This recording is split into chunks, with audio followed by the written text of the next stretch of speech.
Bien, bonjour. Donc, dans cet exercice, on va essayer de s'intéresser à une généralisation de ce qu'on a fait en cours. On va s'intéresser à la réflexion d'une onde électromagnétique sur un métal réel.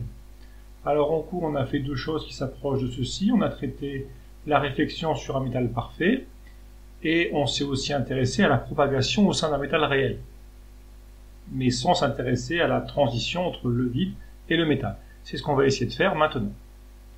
Bien. Alors, j'en viens à l'exercice. Donc, on a en fait un milieu.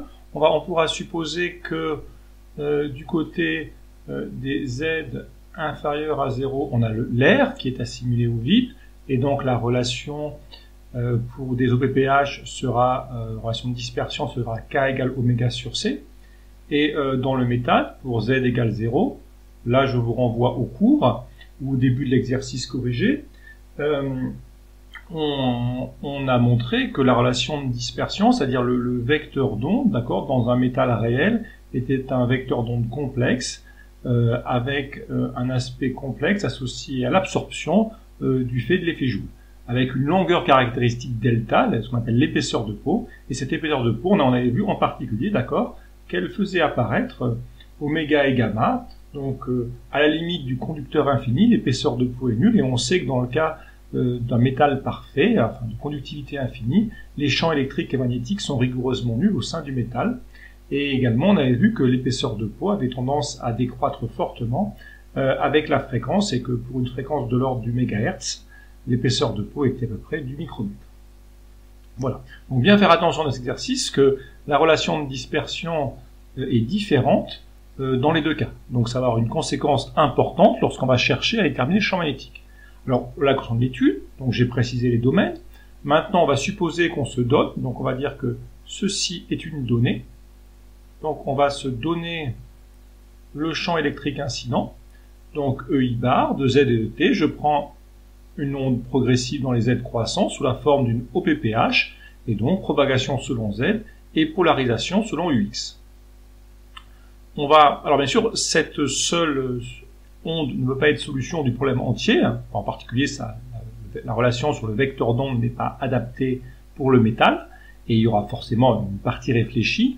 Donc on se dit qu'on va essayer, pour trouver la solution, de rajouter un champ électrique réfléchi, ER bar de Z et de T, donc E0 R bar, l'amplitude complexe, avec éventuellement un déphasage par rapport au cas incident. Et puis le point important, c'est réfléchi, donc on a avec un plus propagation dans le sens des Z décroissants. Du côté du métal réel, on a donc un champ transmis qui sera une certaine amplitude complexe à déterminer et une propagation. Donc on va aussi chercher sous la forme d'une onde plane de même fréquence, d'accord. Les électrons dans le métal vont être excités à oméga, le système va répondre à oméga, donc on cherche une onde transmise de même fréquence qui se propage dans le sens des Z croissants, et simplement ici on fait bien attention de bien mettre K bar de T, le vecteur d'onde qui est présent dans le métal, avec bien sûr une partie qui sera associée à la propagation et une partie, la partie complexe, à l'absorption. Alors comment on fait pour... Donc ça, en fait, concrètement, on a deux inconnus. Donc deux inconnus, quelles sont-elles? C'est E0 R bar qui est ici et E0 T bar qui est là. Donc contrairement au métal réel où on avait une seule inconnue parce qu'il n'y avait pas de champ transmis dans le métal parfait, pardon. Ici, dans le métal réel, nous avons deux inconnus, E0 R bar et E0 T bar. Il nous faudra donc deux équations. Donc, on va avoir besoin de l'information à la fois sur les champs électriques, mais sur les champs magnétiques. Donc, une fois que vous disposez des champs électriques, vous déterminez les champs magnétiques. Alors, le plus simple, c'est de déterminer le champ magnétique de chacune des ondes, car chacune des ondes, séparément, est une OPPH. Donc, je vais expliquer maintenant comment j'ai fait pour trouver les différents champs. Du côté du vide, alors là c'est assez simple, je suis dans le vide, et donc de façon formelle, je peux appliquer que le champ magnétique, ça va être B égale U sur C vectoriel E. Alors j'insiste bien ici, par exemple, ce sera vrai pour le champ incident, j'aurai ceci pour le champ incident, et je mettrai UZ, où la propagation est selon Z pour le champ incident, et pour l'onde réfléchie, j'aurai BR égale moins UZ sur C vectoriel ER bar. Donc voilà pour les expressions des champs incidents et des champs réfléchis. et c'est pas très compliqué de faire le calcul, hein, vous avez EI bar qui est ici, le UZ vectoriel EX fera du UY, le moins UZ vectoriel le UX fera du moins UY, et ensuite on a toujours ce fameux rapport en 1 sur C, d'accord, hein, dans le cas du vide, pour une OPPH dans le vide. Donc les champs magnétiques incidents et réfléchis sont assez simples à trouver, mais attention que cette formule ne s'appliquerait pas pour le champ électrique résultant, car le champ électrique résultant ne serait pas une OPPH, car il serait la superposition de deux OPPH en sens opposé. Attention, pas forcément ici de même amplitude. Pour le champ transmis, alors c'est un peu plus technique, mais on peut prendre la formule générale.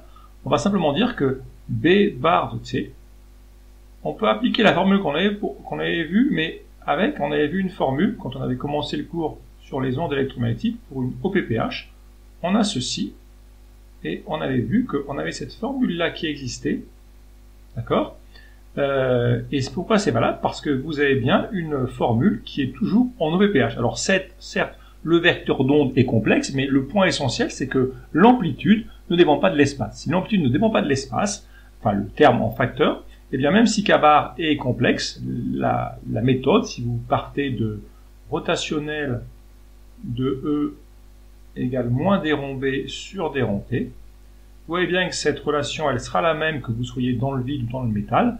Donc en fait là, et tant que l'onde reste bien plane avec un coefficient ici qui est bien uniforme, alors la méthode est la même et simplement on écrira K bar de T. La seule erreur à ne pas commettre, par contre, ce qui serait faux, ça serait d'écrire UZ sur C vectoriel E. Parce que pour obtenir UZ sur C vectoriel E, il faut bien sûr utiliser le fait que K bar de T, c'est oméga sur C UZ, ce qui est faux ici, car on est dans le métal réel et non dans le vide. Donc ça, on n'a pas le droit, et ça, on n'a pas le droit. D'accord? Mais si vous prenez cette formule qui est écrite ici, d'accord, que je vais encadrer, si vous prenez la formule qui est écrite ici, pardon, je me suis trompé, je vais recommencer, donc la formule qui est ici, et vous prenez, non, on va finir par y arriver, plutôt comme ça, et ici, donc, vous avez la formule qui est ici, et vous avez donc le champ magnétique, vous appliquez la formule, et ici vous aurez du K bar T sur oméga, E0 T bar, et toujours le UZ vectoriel X qui fera du UY. Bien, alors, maintenant que j'ai fait ça, donc je vais effacer quelques petites choses qui me gênent un peu maintenant, d'accord? Ça, j'en ai plus besoin, tout ce qui est là, on va pouvoir s'en dispenser. D'accord? C'était juste pour expliquer la méthodologie, mais maintenant vous l'avez noté, puis si vous avez besoin, vous revenez en arrière sur la vidéo, d'accord? Et ici aussi, je vais effacer pour garder vraiment l'essentiel pour nous, les résultats. Alors maintenant, bien, nous avons... Alors l'intérêt, c'est que les champs magnétiques créés ne font pas apparaître de nouvelles inconnues. Nous avons toujours les mêmes inconnues. Donc en particulier, c'est intéressant, car nous savons maintenant que nous allons appliquer les conditions limites, et nous aurons une condition limite sur le champ électrique, une condition limite sur le champ magnétique. Ce qui nous donnera deux équations, et ces deux équations vont permettre de déterminer, eh bien en fait, le champ, les expressions de E0R bar et E0 T bar, et en conséquence, l'équation de réflexion et de transmission pour l'onde. Alors, les conditions limites, quelles sont-elles? Elles sont données par les conditions de passage. Je vais changer un petit peu, j'aurais plutôt dû dire relation de passage. Je peux mélanger les deux. Donc, relation de passage, parce qu'après là, tu dis conditions de passage, mais le terme précis est plutôt les relations de passage, qui relient en fait les champs des deux côtés. Donc, relations de passage. Elles ont été écrites ici. Peut-être réexpliquons rapidement le sens de ces relations. Oups, c'est très très mal fait. Donc, on va recommencer de l'autre côté. On suppose que nous avons donc une séparation, d'accord, entre les deux milieux. Donc deux milieux, un milieu 1, un milieu 2. On a le vecteur normal à l'interface, N12, qui est par exemple ici. Et ce que dit la relation de passage, c'est que le champ électrique juste à droite, dans le milieu 2, moins le champ électrique juste à gauche, c'est-à-dire dans le milieu 1, ça vaut sigma sur epsilon 0 N2, sigma étant la charge surfacique qui serait sur ce plan-là. Et pareil pour le champ magnétique, B2 moins B1, c'est mu0 JS, le vecteur courant qui circulerait sur le plan, vecteur courant surfacique, vectoriel N12. Alors ici, c'est un cas qu'il faut bien différencier du cours où on avait fait le métal parfait. Quand on fait le métal parfait, on avait montré qu'il n'y avait pas de grandeur en volume, de champ ou de charge en volume, et que tout se concentrait à la surface. Donc en fait, le modèle parfait, le modèle limite, revenait à faire une situation idéalisée où toutes les charges se trouvaient à la surface. Mais ici, ce n'est pas le cas. Vous avez un métal réel et les charges peuvent exister dans le volume, parce que le champ électrique peut exister dans le volume, donc on peut avoir un vecteur courant dans le volume qui sera simplement J égale gamma E, c'est-à-dire la loi d'Ohm locale. Et pareil pour le champ magnétique. Et ensuite, si vous avez un champ électrique en volume, vous calculez la divergence de ce champ électrique. Alors, si la divergence ici sera nulle, mais si la divergence n'était pas nulle, ça vous donnerait la charge volumique. Donc en fait, ici, il faut bien comprendre, on n'est pas dans un cas limite, on a des systèmes qui sont en volume, on a le vide qui occupe le volume Z négatif, on a le métal qui occupe le volume Z positif, et vu que c'est un métal réel, s'il y a des charges, s'il y a des courants, ils seront dans le volume. Donc, du fait de ce point-là, en fait, eh bien, dans ce cas-là, vu qu'on étudie des systèmes en volume, les charges surfaciques et les courants surfaciques n'existent pas. Donc en fait, ça se simplifie très simplement. On va dire que les relations de passage nous disent que les champs électriques et magnétiques sont continus à la traversée. Il reste simplement maintenant à les évaluer. Donc on va commencer par le champ électrique.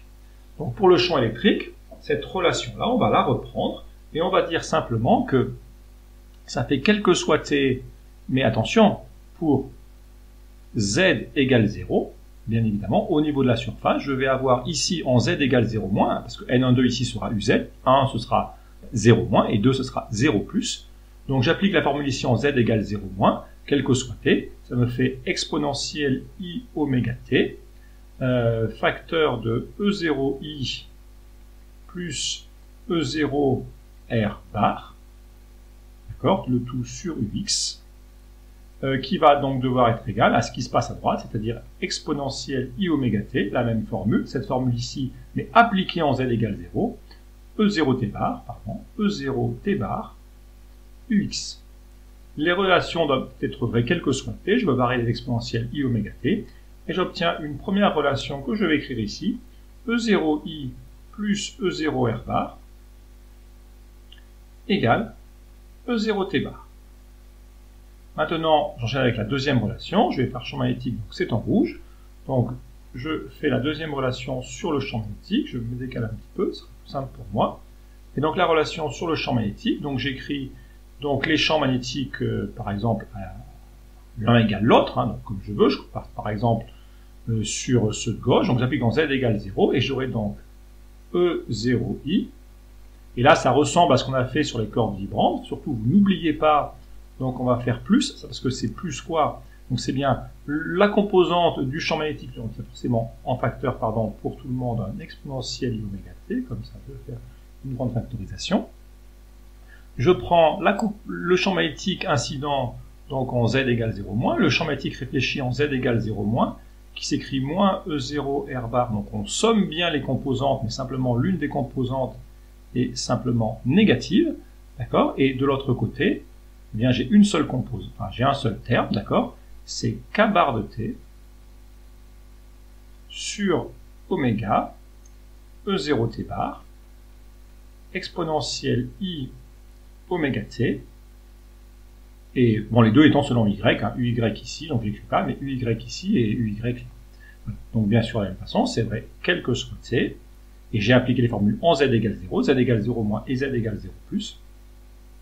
Et donc finalement, je peux barrer les exponentielles I oméga T, et j'obtiens maintenant la deuxième relation ici, qui est E0I sur C, moins E0 R bar sur C, égale, en fait, et voilà, K bar de T, la formule qui est fournie dessus, d'accord, sur oméga, E0 T bar. Donc j'ai en fait obtenu ici mon système d'équation, d'accord, que si je ne me trompe pas, et voilà mon système d'équation qui relie en fait les champs électriques incidents, réfléchis et transmis. Notez bien que ici, si vous avez oublié le signe moins, vous arrivez à un problème, d'accord, parce que vous sauriez E0I plus E0 R bar qui a deux valeurs différentes, ce qui ne serait pas possible. Donc voilà les relations. Il reste maintenant simplement à résoudre le système. Bon là, ça n'a rien d'extrêmement difficile, donc je vais passer un peu rapidement. Vous prenez ce système. Ce système doit vous rappeler le genre de système qu'on a trouvé, par exemple, lorsqu'on prenait deux cordes différentes et on s'intéressait aux coefficients de réflexion et de transmission avec deux cordes différentes. Donc les phénomènes physiques étaient un petit peu différents, mais on arrive à peu près à ce même type de relation. Et finalement, si je termine sur les coefficients de transmission et de réflexion, donc j'aurai des coefficients qui vont respectivement dans le réseau de système. Donc on aura petit r bar qui a priori est complexe, qui sera E0 r bar sur E0i, qui vaudra, tout calcul fait, 1 moins, alors c'est toujours à peu près la même chose pour le coefficient de réflexion, on a toujours ces formules en fait avec une certaine symétrie. Voilà, comme ceci, on va faire les cas limites ensuite, et pour t bar, qui serait E0 t bar et E0 sur E0i, pardon, c'est en fait toujours un terme plutôt comme ça, avec en général un 2, 1 plus k bar et c sur oméga. On vérifie l'homogénéité, on sait que oméga sur c est bien dimensionné à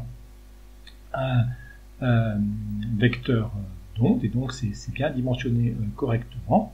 On peut regarder un cas assez trivial, mais si par exemple, alors faisons quelques cas limites maintenant, pour essayer de voir si on a raison. Alors un premier cas limite, ben, c'est par exemple, rien n'empêcherait finalement que k bar de t, ce soit oméga sur c. Si finalement vous passiez, si le milieu de droite, en fait j'ai fait un métal parfait, mais imaginons que finalement on soit dans le vide, finalement j'ai pris k bar de t, mais tant que j'explique pas clairement k bar de t, je peux bien dire que c'est n'importe quel milieu.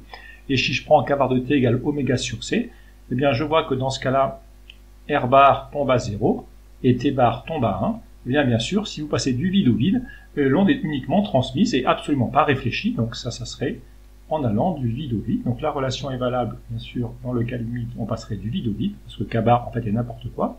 Maintenant, j'imagine par exemple si je prends un très bon conducteur, c'est-à-dire un gamma qui tendrait vers plus l'infini, si je reviens sur la formule, eh bien je vois que si gamma tend vers l'infini, delta tend vers 0, et le module de k bar tendrait vers l'infini. Donc le module de k bar tendrait vers l'infini, ce qui fait que si vous comparez ces deux termes, ce terme-là en module va devenir ultra dominant des deux côtés. Donc on va tendre vers r bar égale moins 1, donc on aura en fait en équivalent, on aura moins k bar de t sur k bar de t, donc ça va simplifier à moins 1. Et ici ce terme-là en module devenant très grand, t bar, voilà, va tendre vers 0, et on reconnaît le cas du métal parfait, où nous avons uniquement une transmission, alors une réflexion et aucune transmission. Voilà, donc on retrouve rapidement les deux cas limites, bon bien sûr le cas général étant plus complexe et étant bien sûr très riche. Et comprenons bien en fait que lorsqu'on s'intéresse à la propagation dans un métal réel, vous avez déjà une grande partie qui est réfléchie, et ensuite il y a en plus une atténuation. Donc si vous vous intéressez qu'à l'atténuation, vous oubliez même le fait qu'il y a déjà une grande partie de réflexion. Alors maintenant, la dernière question qu'on peut se poser dans cet exercice qui est intéressante, ça va être de s'intéresser en fait à ce qu'on appelle la pression de radiation, et on peut à partir de là essayer de calculer eh bien en fait l'action du champ électromagnétique sur le métal. Et en fait dans ce modèle électromagnétique on va retrouver en fait le résultat qu'on peut obtenir dans le cas d'une voile solaire en faisant le cas d'un modèle avec des photons. Donc on va voir en fait qu'en poursuivant le calcul, c'est un peu technique, mais on va retrouver une pression radiation qui est la même que celle qu'on pourrait obtenir si on faisait un modèle avec des photons, mais ce sera l'objet dans la seconde partie, donc je vais m'arrêter ici pour l'instant pour cette première partie.